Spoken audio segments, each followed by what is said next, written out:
Hi everyone, it's Sara again. I'm here to talk about flossing. The first step for your floss is taking it out of the spool. I like to take a piece of floss that's about 1 foot in length.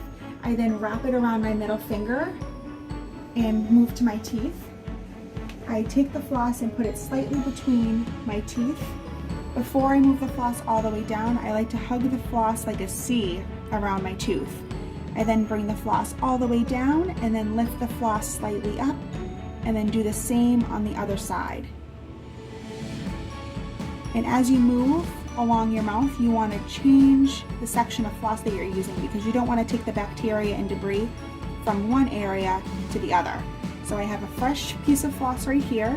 I'm going to put it slightly between the teeth, hug to one side with the floss like a C around the tooth, slide all the way down, then lift the floss up and do the same on the other side. So we'll do this for all of the contacts of my teeth, top teeth and bottom teeth. And we recommend that you floss at least once a day. I like to floss at night before bed, but it's up to you as long as you get it in there at least once a day.